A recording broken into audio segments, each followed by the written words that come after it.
Hello, everyone. Welcome. Today is Wednesday, December 30th. It is the New Year's Eve.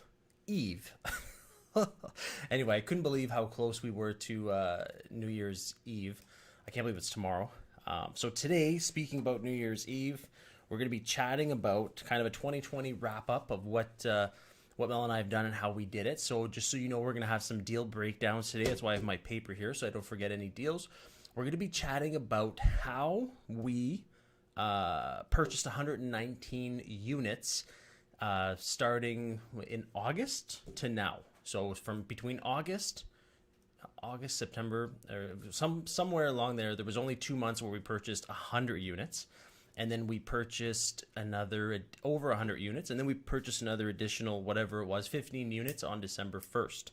So I'll be going through those deals and how we finance them and the makeup of those deals. We're also talking about some property management stuff, some accomplishments, and make sure to stay to the end. That's when we have the Q&A, and if you want, start putting comments, questions, concerns, ideas, whatever you want below, even if you have a deal you want to analyze. And then we'll chat about also some 2021, not projections, but I guess some goal setting.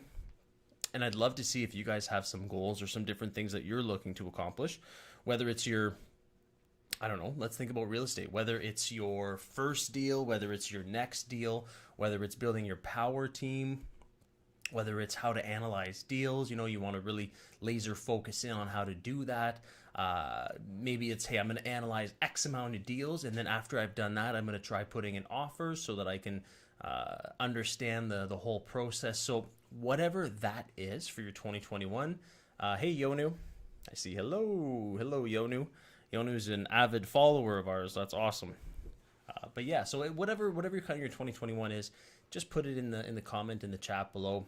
Don't hesitate to give us a like, subscribe, hit the bell to get notified. All that stuff, all that YouTube stuff. We love that you guys watch the channel. The other thing as well is when you hit the bell, then you get notified, because Mel and I will just go live sporadically. We just like doing random Q&As, and we do deal analysis as well with different people. So again, doesn't hurt, right? You'll get notified. Daniel, good morning all. Greetings from San Jose, California. Happy New Year. Yes, you too, Daniel. What's the weather there right now? It is snowing like cats and dogs outside here in North Bay, Ontario, Canada. I know there's a North Bay, California, because sometimes people say, "Oh, you're from North Bay. I'm from there too," and I'm like, "Okay, let me see if you're from the one that California, or you're the Canadian one." So yeah, there's a couple of different North Bays, but it's not very warm in. It's not very warm here right now. All right, so let's start talking about some deals. You know what's funny is I wrote my deals on the back of my timesheets. I literally analyze everything I do. Every 15 minutes, I write down what I'm doing so that I can keep track of how I'm progressing. Am I putting more money? More money. Am I putting more time into the investor Mel and Dave side? Am I putting more time into the acquisitions? Am I putting more time into the reviewing of deals or property management or the day to day? So I like keeping every 15 minutes. I'm accountable to myself and to our business. And I make sure to put what I'm doing and to what part of the business am I spending my time on. The way I like looking at it, and I think you should do this too. Again, Mel and I own the businesses, but if you want to look at it from a different point of view, pretend that we're the CAO, CEO, CFO, whatever title you want to give yourself, executive director, and let's say you have to answer to a board of directors. So that's how Mel and I do it. We pretend. Well, not pretend. We actually do kind of do that, but we look at it as having to actually, for our property management and our buildings and everything else, we have to answer to a board of directors. And a board of directors, let's say if you were CAO, CEO, they would say, what are you doing? What are you doing to make the business better? How are you increasing profit? How are you reducing expenses? How are you, upping the bottom line? Well, with my timesheet, I can say, I'm spending X amount of my day here, X there, X here and there. So anyway, that's just something that we started doing and we actually love it. Daniel, here is sunny at 41 degrees. Oh my gosh. That's Fahrenheit though, right? Because Celsius, that would just be ridiculous. I'm so terrible with Fahrenheit. I don't know at all what Fahrenheit is. I only know metric or whatever you want to call it, Celsius.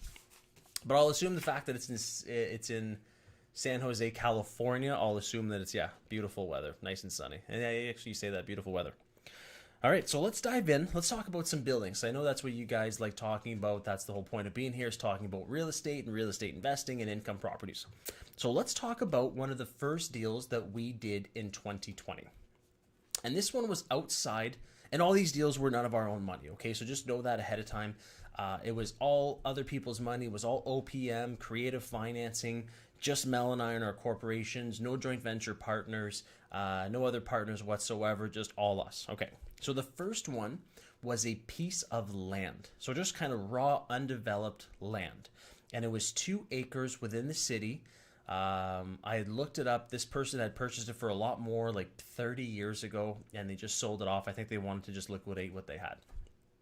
I've never purchased land before, but I saw this come up and I thought, you know what, 2 acres within the city, how often does this come up? And we purchased it. Now, think of the cool thing. And if you follow us on different platforms, we did do a, what do you call those little airplanes? The drones. We did do a drone that kind of went over the piece of land and saw what was going on. So we did have footage of it. But this land, bigger picture. I knew when I looked online, I had the realtors look at what could be done.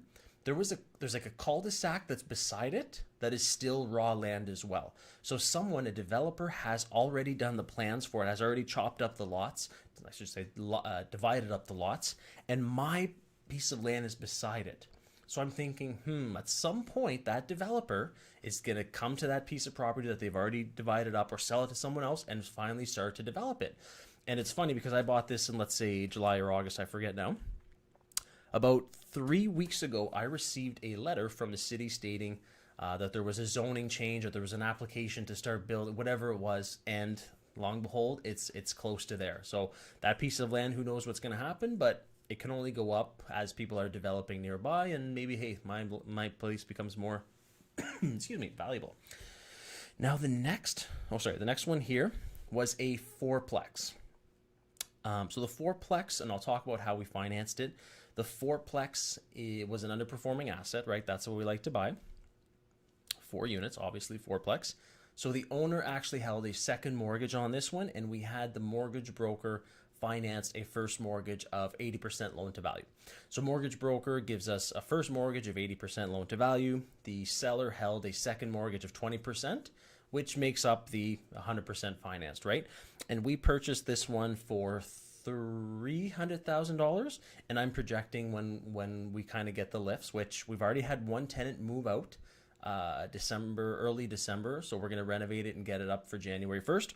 So we already have the building lifting, okay? So we already have our lift in process, which is going to mean it's going to be worth more money because the rents are going to be higher. So that is the scenario on that one. Hopefully, well, with this one unit lifted, I'm hoping within the next 6 to 8 months, it'll probably be within the 1 year term that we'll be able to pay these people back. But we had given ourselves 3 to 5 anyway. So that was the second piece of property, the fourplex. The third was one on Main Street, beside actually a Good Life Fitness Center. So this building had 14 units, and we had the mortgage broker, what was it, 65% loan to value. So we got a first mortgage of 65, let's say, don't quote me on this, so let's 65 loan to value. So first mortgage, 65% loan to value, interest only payments, all that. And I think this was, I forget who the mortgage broker found. They were okay with secondary financing as well. And this was over $1 million, right? So it was we're not looking at small numbers here. So over $1 million purchase. I forget the exact number, but the owner actually held a second mortgage of, initially it was going to be 25% loan to value, second mortgage of 25. And when the first mortgage came in a bit lower, because I thought they'd be 75, and when they came in at 65, obviously 10% lower, that didn't work on how I had calculated the deal initially. So I asked the owner, I said, either we renegotiate the purchase price, or can you hold a higher amount? So instead of 25, they held 35% second mortgage loan to value as my down payment. And then whatever math adds up there, the remaining balance, we use promissory notes, which are basically contractual agreements, to bridge the gap, to whatever the first and second didn't cover, that's what we covered with the contractual agreement. So that was 14 units purchased, all OPM, all other people's money, 100% creative financing. That one we've already had 3. I think we have a 4th one. So out of the 14 units, we've already had 3, possibly 4 move out. So our income has already gone up. So again, the lift is taking what am I trying to say here? The lift is taking process? I don't know if that makes sense. The lift is taking place. Not process. The lift is taking place on that one already. So what we're going to do is at the 6-month mark, because that's what we had. The first mortgagor, I forget whatever they call themselves, but the first mortgage had a open term after 6 months. So after 6 months, I think I have to give them 45 days notice if I'm looking at breaking the contract or breaking the 1-year agreement. And then because the building already has 4 units that have switched over, and we've increased the rents, we've decreased the expenses, right? We've repositioned the asset and we did some renovations. At the 6-month mark, we're going to be advised, and we'll give the 45 days notice to the financial institution. And we'll refinance and pay everyone out, and we'll have a 0 down asset, right? So that's a great one. And yeah, guys, if you want to subscribe, hit the bell. Again, we talk about things like this all the time on our channel, and we talk about increasing rents and renovating and repositioning the asset.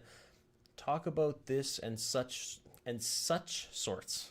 That's a long name. I like it though. How are you increasing rents in Ontario? Yes, good question. And that's a question we get all the time. So I just want to make sure I circle so I know I'm at that one. How do we increase rents in Ontario? The kind of the golden question. Oh, there's Mel stepping in the studio. So in Ontario is a more tenant-leaning province. Let's say it that way, okay? And even with COVID now, the freeze on rent increases has kind of taken place. Welcome. Hello, everyone. There you go. Welcome. Am I fashionably late? No, you wouldn't call it that. Maybe. Well, we'll give it to you. But yeah, so talk about things and such sorts as asking how to increase rents in Ontario. So these 4 units for this exact scenario, so the 14 Plex that we purchased, 100% financing. When we took possession, there was already there were.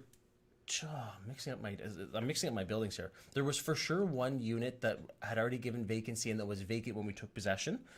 Maybe 2, I forget now. So don't quote me on this. But then there was another person that had given notice. So within 2 months of us actually owning it, there was 3 to 4 units that had flipped over. So that is where we were able talk about things. That's where we were able to increase it, because then when the tenant moves out, in Ontario anyway, you can increase it to whatever amount you want. So we increase it to market rent. And the previous owner, great guy, had it for like 30-something years. He was from out of town, did a great job with the building, but I think he was looking more to just have things easier. Less tenant changeover was better. I'm sure he had the building completely paid off, so he had lower rents to keep less tenant changeover. So our game plan is different. We want to force some appreciation in there, get the rents as high as we can to refinance, like I was saying. So that's how we did it, to be honest with you, how to increase rents. Otherwise, and that's when you're buying the deal, you really have to look at it. If you know that, let's say those 14 units, and I knew all 14 of those people were not going anywhere, let's say they were lifers, then I knew that it would be a longer exit strategy. It needs to be part of your calculations before you get into the deal. Kind of assess accordingly. Have they been there forever? Are they students who are likely moving out? What's the situation? So you can really analyze whether this will be a possibility or not, because whichever province you are from, I know Ontario here, but for our listeners across North America as well, you always want to make sure that you know the regulations for your state or province, and you do your due diligence as well. So where are we at? I kind of came legend in So here. we've got 7 that we want to talk about. We're at number 3. Okay. So we pretty much crushed number 3. 2 questions here that I kind of want to touch on as we're talking about it. Daniel, any suggestions on what to look for with banks? What type of banks that are willing to allow second lien or seller hold? Yes. Second. I'll take that one. But just to add on there, I've called 7 and none of them allow it. I invest in Houston, Texas. Okay. Houston, Texas? Didn't we have someone reach out? don't they have like a 103 unit portfolio they want to sell to us? Anyway. Yes. Yes, because I had done a post on Instagram recently about wanting to buy a large portfolio from someone, and we had somebody reach out to us, so they'll be in touch with your email I can't address. wait to I crunch gave the them, numbers. but see if it makes sense or not. You're not going to be dealing with traditional banks, so traditional banks do not do creative financing, so you absolutely will have to use a B lender for them to be open to creative financing. And honestly, it is a matter of making a lot of calls and finding ones as well. And if you have a network of people that you know, of course, Sorry, use Mel. that network as an opportunity as well to network with I just as have well. a message for the kids here. Sorry. Just want to make sure everything's good. The kids are off on school break, so I just want to make sure everything's good. Yes, that time of year. How do you identify properties to invest in? How do you identify what to rent units for in areas outside where you live or have more knowledge of? And honestly, for this, the same rule applies. Whether you are there or not, you need to know the numbers. You should know what the property value is for those places. You should know the rents by getting to know the market, right? Talk to your agent. Talk to other investors in that area. Look it up on Kijiji or Craigslist. What is it? 2-bedroom apartment typically rented for? Yeah, I would talk to and to add on more, just something else on sorry, I was busy with the kids there. On Daniel's question, don't even, Freddie Mac and Fannie Mae, they're not going to be open to creative financing, so don't even waste your time with those two, just because I know you're in the States, so just throwing that out there as well. All right, let's hop into deal number 4. So this one was a 14 Plex. Yes. There was 3 commercial, no wait, 1, 2, 3? Yes, 3 commercial units. One's like a karate, the other one was like a pottery, and the other one was yoga. Yoga, yes. Yes, so 3 commercial units, and then the other 11 residential units. It actually oversees the lake. It's downtown. It's beside another building that we purchased that has parking. Again, same scenario. Actually, no, this one was different. Sorry, the next 2 are the same scenario. So this one was, we received financing, a first place mortgage of I think 70 or 75% loan to value. And our down payment was utilized with promissory notes and contractual agreements. And we already have 2 units that one was vacant when we took possession. The other one was on their last 30 days. So we already have 2 units flipping. We have another one turning over at the end of, actually one for sure at the end of December, and maybe another one at the end of December. So that'll be 4 units out of the 11 that have turned over. And to kind of talk about how do you increase the rents? Well, as those units turn over, we're going to do some... A little bit of burring, right? Underperforming. We're going to put a little bit of TLC and it's all cosmetic. in the property. Nothing is structural. Nothing is gut jobs. Exactly, and that really helps, especially when it's not structural, to increase its value, right? Some countertops, maybe a new kitchen in some of the units, and all that. And I see some new people joining. Thank you, and welcome to our YouTube channel. If you're brand new to us, make sure to subscribe to our channel, hit the bell to be notified, because we go live at least once a week. Yeah, at least once a week. And we're releasing more videos. We've had a lot of requests for more videos as well. So we're releasing a new video now every Tuesday, every Thursday as well. So if you hit the bell, you'll get notified. We just did one, actually.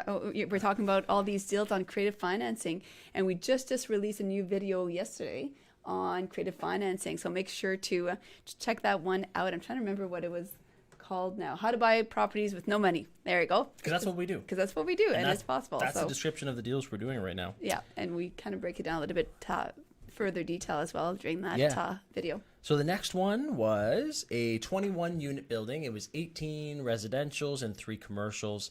And again, same thing. This one, actually, no, this one is not the same thing. Sorry. It was a mortgage broker found us a creative lender that gave us 65% loan to value. The seller held a second mortgage initially of 25, but then we upped it to 35% loan to value second mortgage. And whatever was left over, whether it's 5 or 10, I forget, percent, was a contractual agreement. So we got a promissory note, contractual agreement, 100% finance deal. We're turning over the units. People are moving out, and we're getting new people moving in at higher rents. And again, the lift is already taking place. We're doing minor renovations. With the lift, with the rents going up, that's our repositioning of the assets. So this one will be ready to refinance at Again, we have a 5-year term, but it'll probably be at the 1 to 1.5 year mark. Exactly. We always give ourselves, if you notice, extra cushion time, right? So that's an important strategy to have as an investor when using other people's money, because you never know, what if you do need that extra time? What if that tenant doesn't move out? What if your construction crew takes a bit longer, or whatever happens? It just gives you extra time to make that flip. And I see Karen. Hey, Karen, how can I make a living out of real estate? Well, real estate, there's so many different ways that you can do it. And honestly, it's kind of choosing which way you want to do it. Some people do wholesaling, where they don't hold the property, they just wholesale to other people. There's real estate agent where you're selling properties. There's real estate investors like Dave and I, where we acquire properties and we specifically buy and hold our properties, so that way they continue to increase over time. We cash flow from day one. We get to keep that appreciation, and because we do so without partners, we also keep all that money between us, which is really nice as well. Which, yeah, because think about all these refinances that we're talking about. Yes, we pay out the initial 100% financing, but so let's say we 100% finance a deal like we have in all these examples, and that's what we do with all our deals. Yes. When we do the refinance, so obviously we have to pay everyone out 100% financing. Any money left over, that comes to Mel and I 100%. So that's our refinance, tax-free money, and it's money over and above the rents and everything. So that's what becomes a infinite return on investment, right? That's the most powerful thing ever, infinite, right? Yeah. But if we had a joint venture partner, 50% of whatever we got back plus 50% of the cash flow every month would be going to them. That's why we don't do it, because I'd rather us get all the money so that our family can have a better life, so that our kids can 100% control the assets And down also the road. that, speaking of control, that control piece as well, right? Being able to decide, we get to choose when to refinance. We get to choose if we decide to sell it. We get to choose if we decide to keep it, which we typically do, which is really nice as well. That control piece, that the only two people deciding, the only two voting members are us, Right and that's here. a nice thing And about there's already solely enough owning. opinions between the two of us. Yes, So. as you can imagine, I'm sure, if you've been following us for a while. The last one, super cool deal, December 1st is when we closed on it. This is one, let me get into a little story here. This is one that I've been dealing with, and we've talked about this a couple times, but this is one we've been dealing with for over a year, probably 18 months now. We tried buying it, and we went back and forth, and they were going to hold owner financing, and finally we came to terms with how long, interest only, what percentage, what loan to value, all that stuff, how my down payment would look like. Finally came to terms with a deal and contacted the lawyers. They drafted up an agreement, and this was on a Thursday. And we were finally going to get the agreement tomorrow. Mel and I were going to sign it at the lawyer's office. We were going to send it off to their lawyer. Boom, done deal. All conditions drop. It was going to be a firm offer, closing, whatever, 30 days after. We wake up the next morning. I like checking the local news to see what's going on. And just so happens to have a massive downtown fire. The two buildings right next to it, adjacent to it, burnt down to the ground. And this building had water damage, fire damage, smoke damage, whatever. It's right. They're so close. Yes. So they were so close. Needless to say that we obviously didn't end up purchasing the asset then, because it went through insurance and all that jazz. A year down the road, here we are. And the seller comes to me and says, do you want to finally buy it? We're going to have a massively reduced price once I get my insurance payout, and it's going to be as is where is. So I say yes. We go back and forth probably 2 months where I say yes, I'm going to close the deal, and then they continue to say, oh, I think we have another offer, we'll hold off. After the third time that this happened, I said, I'm going to close this deal. So if you're not serious, I'm serious. We'll sign a firmed up offer, and let's do it today. We had the offer signed the same day, finally closed it. Now it's 15 units today, and there's a lot of commercial units that are vacant, and we're talking to the architects, the engineers, and we're going to make all those commercial units into residential, which is just going to skyrocket the appreciation on it. Yeah, and I mean, that's what we prefer. Of course, we prefer multifamily overall, but with this specific property, we saw the potential. And that's why, if you've noticed, that even after the fire, we didn't give up on it, right? We kept going back, and it was a no, and it was a maybe, and we kept negotiating, going back and forth. But when you see a potential in a property, don't give up on it, even if it doesn't happen, even if there's being a fire next door. We decided to not let this one go, and we're super excited when we finally got keys in hand. Yeah, and we'll dive into the 2021 goals and make sure to put your goals or questions in the chat, which you guys have been doing. Karan, can an average guy do a burr? Absolutely. In a small city? Absolutely. Mel and I are in North Bay, Ontario, Canada. The population is like 52 or 56,000. Yeah. And we have over 200 units with none of our own money, Karan. And that's basically what we do. We get a burr. We get an underperforming building, an underperforming asset. There could be opportunities sometimes in small cities as well, because you might be in a secondary market as opposed to hot markets where you'll get a bit more cash flow. So don't estimate the power of being even in a smaller city. It can be done anywhere, but there's definitely opportunities as well. Daniel, sorry, made me laugh. If I sign up for your program, which I'm very close to doing, writing a check as we speak, would you go more specifics on the type of banks that would allow, or would you provide a list of them? Yeah, and that's what we discuss in the mentorship, in the Action family. Again, it's not about, Daniel, and everyone listening, anything that you're doing in real estate, it's not just about giving a fish, because that's like the whole old saying, give a man a fish, he eats for a day, teach a man how to fish, teach a person, we should just say, teach a person how to fish, they eat for a lifetime. So that's what we do. We show people how to find these things, what to look for, because, hey, I give you, and we do referrals all the time. Any contact that I have, you get access to. But let's say I refer you to a mortgage broker who does creative financing or has access to it, and I don't show you how to find it, and then they dry up. For some reason, something happens, they no longer have contacts. Well, your whole business plan, your whole business philosophy was only relying on the fact that you had a contact. And this is how we teach you how we find, we're constantly pounding the pavement looking for different investors, different lenders, different mortgage brokers, different institutions. And I'm not saying that I don't use the ones that we have, but again, if something happens, I want to have plan B, C, and D so that it doesn't stall my real estate journey, my trajectory, my investing. So 100%, Daniel, we teach everything. Sorry, we give every contact that we have. And in the States, we have like Robert Kiyosaki's accountant, like things like that, right? So we're well connected. Yes, and I see, looks like a lot of people are asking for more information as well. Christian, do you mind putting in a link here in our YouTube? So the link is www.iamreadytoinvest.com. So he's going to put it in here. Yeah, and so you can www.iamready,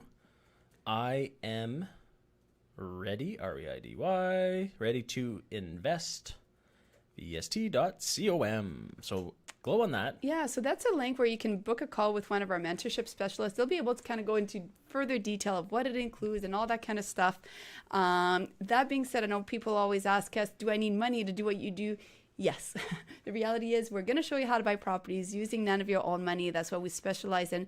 But you should still have some money, $10,000 to $20,000 right now in liquid funds to pay for things such as if a tenant doesn't pay rent for a couple of months, or any unforeseen maintenance, and of course the cost of the mentorship program and lawyer fees and deposits. So again, I want to make sure you set yourself up for success. So if that's something you currently have and you're ready to take action, book a call and we'll be able to tell you all about it. Absolutely. And keep the questions coming, guys. Now let's talk about 2021 goals. Oh, yes. 2020. What are your goals? Yes. You know what? I don't know if I told you this. I was speaking with a gentleman and he said to me, I was through Instagram, and he said, you are on my vision board. And I said, what? Because I know you had me on my vision board. I thought, I don't know if Dave, in a different way. But he said, no, Mel and Dave, I want to join your program. I'm saving up right now to join. And and I thought that was pretty cool. I never thought I'd make it on somebody else's vision board, but that's pretty neat. As a mentor, yeah. As a mentor, yeah. So that's pretty neat. No, that's really cool. And yeah, please let us know what your goals are and that type of thing. And Dave's laughing because way before we met, not way before we met, I had zero interest in Dave. Wow.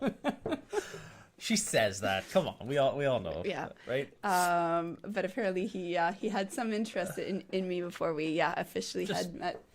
Just a little. Borderline stalking. Borderline. But But Back to what 2021 goals and vision boards and all that kind of stuff. What are your goals? I'm curious to see what your goals are. List them below here. And this is the perfect time. It's a perfect time to take action today as well. I mean, Dave and I, we decided this is what happened. True story.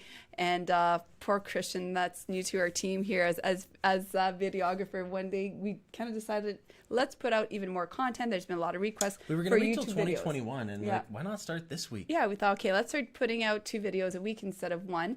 And then we thought, why are we waiting till next year? Let's just start today. What's wrong with today? Yeah, there's no better time than today. We tell people all the time. Exactly, because you put it off and then life happens and you get busy and something else happens and then you never take action. So we're big believers on starting today with whatever, whatever you want to do. So 2021 goals, let's talk about strictly acquisition. We'll go into a couple of different things. So buying buildings. So this year we bought 119. So I feel that we need to do at least that, right? That's my goal. And I'm looking at buying, how do I say this? Different pockets of big real estate. So I want to buy, obviously I'm still going to buy buildings as they come up, but I'd love to buy portfolios. So someone who has been there, done that, they want to exit the real estate game, they want to sell their portfolio, retire, or whatever that looks like, and they're maybe looking at holding some financing, right? Because it's such a big portfolio and they're going to want to save on taxes. So I'm looking at buying different, in Canada and in the States, different pockets of portfolios. So I don't know. There's just an interest in that. I don't know why. And again, they have to make sense. They don't make sense. I'm not just going to buy a portfolio to buy a portfolio. But that's kind of my thinking. So I at least want to have, let's say, 100 or 119 units like we did this year. We already have 8 firmed up for at the end of January. So we're already on track to closing deals in 2021.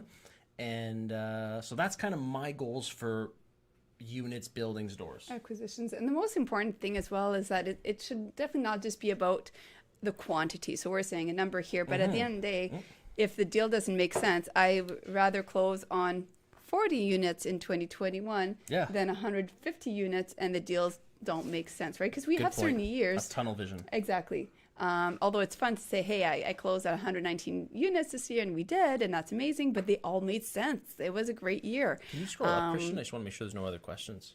So it made sense. Okay, good. But if it only made sense to do 20 of them, or 40 of them. And I mean, we've had years where we do more and some years you do less. So also don't get stuck just on the numbers, because you should always have a certain amount of money attached to the unit, especially if you want to end up quitting your job or having that extra cash flow. Well, like Karan said, how can I make a living out of real estate?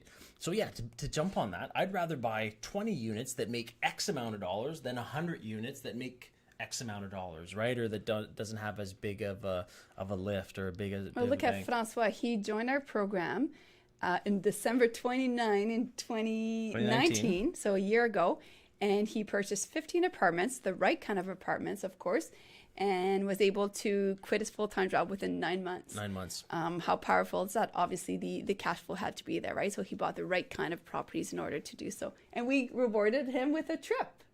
So him and his wife, Jennifer, will be able to fly out once it's safe to do so. Once the world opens up again, they'll be able to go vacationing on that.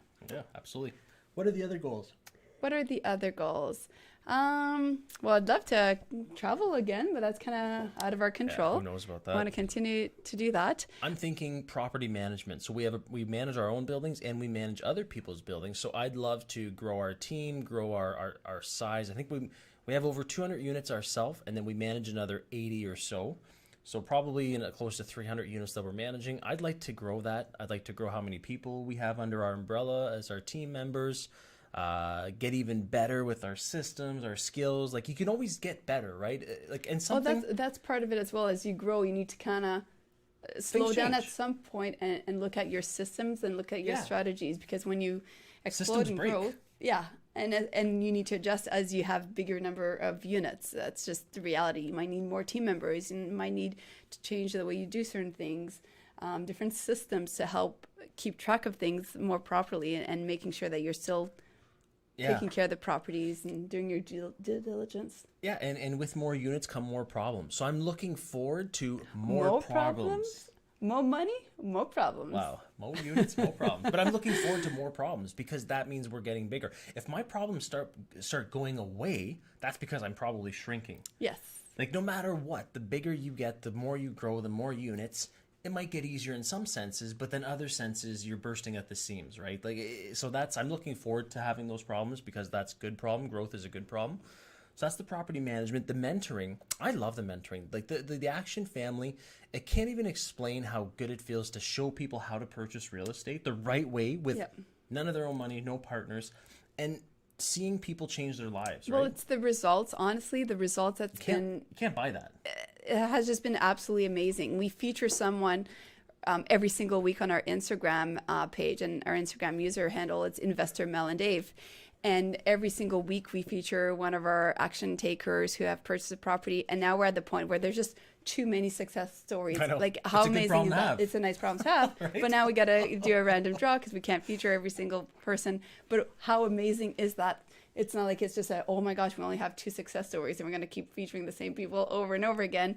And that's the beauty of real estate. It's doable. It's scalable. Yeah, I'll take that problem all day long. Exactly. So absolutely, I love it as well. I love seeing all the successes. I love going live. We're going live in 20 minutes here with the Action family, seeing what they've been up to, seeing the results they've been getting this week. Because usually there's always a couple of success stories that people are sharing during our live sessions as well. So it's super exciting. So yeah, continuing to grow that as well, helping other people change their lives, because we went from scarcity mindset where we did not want to tell anyone how to do this. We didn't when we bought 12 properties in 12 months, that was a lot of units. We didn't tell one single person how we were doing it, not even our parents. We were very, very secretive on how we were all doing it. I love this, Daniel. So Daniel, one of my goals, acquired all the knowledge needed to get as many properties as possible. The reason, replace and double my W-2 income, financial freedom. And W-2, so obviously Daniel is from the States. W-2 means paycheck income. In Canada, it's T4 income. And that's the income that is the most highly taxed income possible, with the least amount of allowable tax deductions. Yes. So basically whatever money you get taxed on, and then that money remaining is what you utilize to buy your stuff. Well, as full-time firefighter, when you used to be a professional firefighter a few years ago, you used to make great money, but you used to be taxed at such a high rate and zero tax benefits that you can make and then, at first you used to want to work all these overtimes, and then you realize that, wait a second, I don't want to be there anymore. You went off the overtime list because you knew that your time could be spent buying real estate, which would make you a whole lot more. And then finally, of course, you were able to quit your full-time job. I agree. And think of this. So, and Daniel, I'm using you as an example here, so hopefully you're okay with it. And I love your goal. Replace that W-2 income, and anyone else who's in Canada, your T4 income. So this is why we love real estate. And we buy real estate. So in Daniel's example, I'm not telling you how, but in our American real estate, we're going to be buying it in LLCs. In our Canadian real estate, we buy in corporations, right? There's different structures for different countries. We buy assets in our corporation. The rent comes in, and then the mortgage and the expenses come out. And then whatever income is left at the end of the year, and I'm definitely oversimplifying this, that's what we get taxed on. Whereas T4 and W-2 income, the money comes in, you get taxed on it first, and then whatever you have is left over. That's the difference between assets, right? Is that you get to get all your expenses out of the way, and then whatever's left over gets taxed on. And if you have a savvy accountant, you make all that income go away anyway, legally, and then there's nothing to tax. So that's the fun part. Whereas T4, W-2, every dollar that comes in gets treated the exact same, and you get taxed at full pop on it. So, and again, guys, I'm oversimplifying this. So I love that goal, Daniel. And with real estate, you can actually play, and I call it the tax game. It's not a game, but once you understand that the tax systems, both Canada and the States, they're very, very close, but there's some very big things that are different. Once you understand how to utilize it, you see that the tax system pretty much was written for businesses and real estate, right? It's not written for T4 and W-2 income. So why not take advantage? It was written for assets and business. Why not take advantage of that? Yeah, no, agreed. Cool. Thank you, Daniel, for sharing. Absolutely. That's amazing. What else? What other goals? TikTok. Oh, yeah, TikTok. TikTok. A little bit of TikTok. Dave dancing on TikTok. TikTok. Only for a few of the videos. But yeah, we want to grow our TikTok channel as well. Go check it out. If you want to see me dancing to salsa music. Salsa? Cha-cha. I don't know if they're going to want to do that, but If yes. you want to see me dancing to salsa, go check out TikTok. Yes, he only does it a couple of times. The rest of the stuff you're actually... And then I think I danced to Backstreet Boys too. Yes, those are the ones with the most Two views. extremes, Backstreet Boys and there's lots of tips, there's lots of strategies, but the ones that Dave is getting likes on is the guy dancing to salsa. I need to see Dave. Go check it out, Brian. Yeah, so it's always our username on all social media platforms. Always Investor Mel. Brian's part of the Action Family. Brian, we'll see you in the Action Family in 19 minutes. Yes, 18 minutes. 18 minutes. That's awesome. That's fantastic. The last one of the year. This is the one where we'll be they'll be setting goals, sharing their achievements, all that kind of good stuff as well for January, which is around the corner. Just around the corner. Oh my gosh, New Year's Eve tomorrow. Yeah, I made a joke when I started off. Today is New Year's Eve. Yes. Not funny, but I thought it was funny. You were on your own. You were trying to fill up the gap. How did it feel? How did it feel to be live without me I'm always here? okay because I had my list of what I was the 119 units. I wanted to break it down for the people so that they could see. And talk about the financing so that they could see there was a bunch of different scenarios. You can talk numbers all day long. I love it, right? Yes. To me, I don't know, it's fun. Awesome. Cool. Good stuff. Well, we're gonna wrap it up here. I mean, there's so many other goals that we can share. I want to spend. We purchased a cottage this year, of course, using none of our own I forgot money. about the cottage. That's one I forgot. 100% financed family cottage. So that's not even on our No, list. I can't believe I forgot. I don't see it as an income property. That's the problem.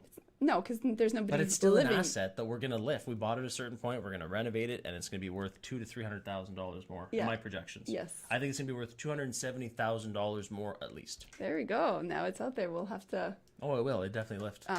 You'll see. No, it's a great. It has a. It's waterfront property, right? Yeah. And with everyone staying home with COVID, lot, the demand has gone right up. in our city, 20 minutes from our home. It's perfect. So think of that. Even a family cottage was put in our cash flow analysis matrix. Yes. Using none of our own money, no joint venture partners, all creative financing. So even with this cottage, we're going to get a lift and we're going to pay everyone out and have infinite return on investment. Exactly. Like it's doable with all sorts of real now, estate. no, we purchased the cottage after having a lot of properties. So if you're a new investor and you're thinking, I want this, I want that. Don't purchase the cottage first. Don't buy it first. That'll kill your buying potential. Exactly. We didn't buy our toys and our skidoos and all that until later on in life, once we had enough of a portfolio. So know that you can get there. Let's just hold off because you want the banks to keep saying, the financial institutions if keep you saying do yes that to. first, you're going to kill your borrowing capability. Power, If you do it after, then the buildings are paying for it anyway. So, hey guys, if you like what you heard today, subscribe. We love going live with people. We love Q&A. Please subscribe to the channel. We greatly appreciate it. The other thing too, make sure to hit the bell like Mel had said. All the new people here, I'm repeating it. Make sure to hit the bell. We go live at least once a week. We now have Christian agreed to it. We're going to be doing 2 videos. Voluntold, right, Christian? Yes, he's going, oh boy, every single week. We're not busy enough, so we need to be busier. But that's going to be, YouTube is going to be one of our main focuses in 2021, and we'd love for you to be part of the growth. Yes, awesome. So thank you, everyone. Have a fantastic week. We're going to be seeing you in the new year if we don't go live before that. Enjoy New Year's Eve tomorrow. Be safe, be responsible. Don't drink and drive. Don't do any of that stuff. Just stay home with family and loved ones. We're on a lockdown, so we have to. Yes. But yeah, enjoy the rest of your day, guys. Okay, bye for now. Bye for now.